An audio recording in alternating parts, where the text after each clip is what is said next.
हाय सांग माने जय जगन्नाथ चलतु आज एक नुआ रेसिपी देखा आउ निश्चित थर घरे ट्राए करवा देखिए मत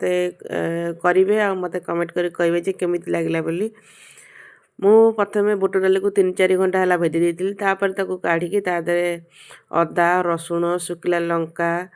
हल्दी गुंड टिके देकी ताकू बाटी देती ताकू बाटिला परे मु तापरे पियाज अदा रसुण ताकू टिके ग्राइंडिंग कर देती तापर मु कढ़े तेल नहीं जाइली एटे आम पकोड़ी छाणवा ना टिके अधिका तेल नवा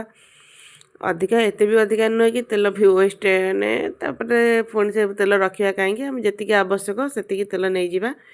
तापर मुझे पकोड़ी छोट आपण हिसाब छोट बड़ करें मुझे पकोड़ी गोटा गोटा कर पकई दूसरी तेल पकई देकी ताको आम जमती सब छाणती बरा टाइप सेमती आम छाणीदबा छाणी देकी छाणीदेला सी ब्राउन कलर हो गला ताको आम काढ़ीदबा हाँ काढ़ी देकी गोटे जगह रखिदे पुणी आमर जी बैटर थब आम सब छाणीदबा छाणी देकी रखीदबा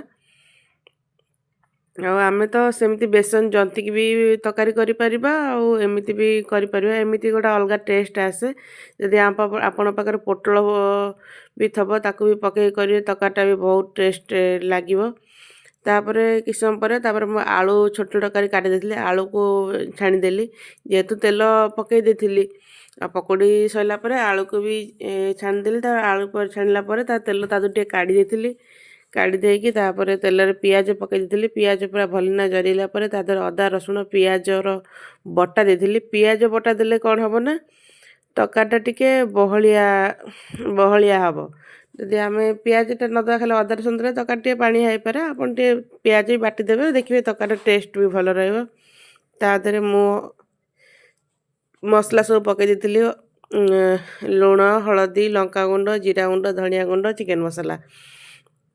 कारण चिकेन मसलाटा पकईदे टे टेस्ट भल आसता है से नहीं चिकेन मसला पकई मु गोले देली गोलैलापर टमाटर पकईदेली टमाटर पकड़ भूली जाती टमाटर पकईदेली टमाटर पकड़ा गोले देली देखो मसलार केमती तेल छाड़गला आ मसला तेल छाड़ला मुझे किस समय तेल जमी भल आलू पकईदेली एबे मु आलू पकईदेली आलू भी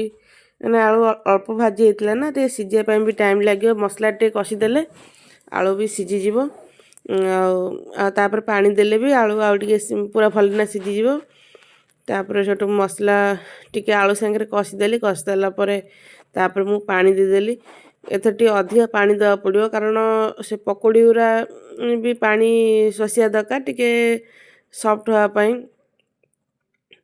से पानी टी अधिका देवा पड़ो अधिका देले पकोड़ी भी पूरा सॉफ्ट हो खाया भी भल लगे ना पकोड़ा जमा टेस्ट लगे आ पानी टी फुटी पानी देला टी तकारी फुटला किस समय मु पकोड़ी सब पकई देती सब पकोड़ी पकई देती पकईदेला मु बहुत टिके लो फ्लेम रखी 15 मिनट भाया मु फुटई थी कारण टिके फुटिले तकाटा टेस्ट भल आसो पानी टे मरी जापर भी आमर जो पकोड़ीटा भी टे सॉफ्ट हो आपड़ भी चाहिए तकारी टिके समय रखिकी खाइबे कारण ये सॉफ्ट हेल्ले पकोड़ीटा ही खाइबा को भल लगे ना भल लगेनि और मोर देखते गोटा पकोड़ी मोर पड़ी जाए मुझे कैमेरा धरती मैंने केमी फोन धरी मझे गोटा पकोड़ी एमती पड़गला तापर मोर तकारी हो जाता मुझे टे गरम मसला पकईदेली गरम मसला पकई सारापर मुझे गोलैदेली एमती गोलैकी गैस बंद कर देली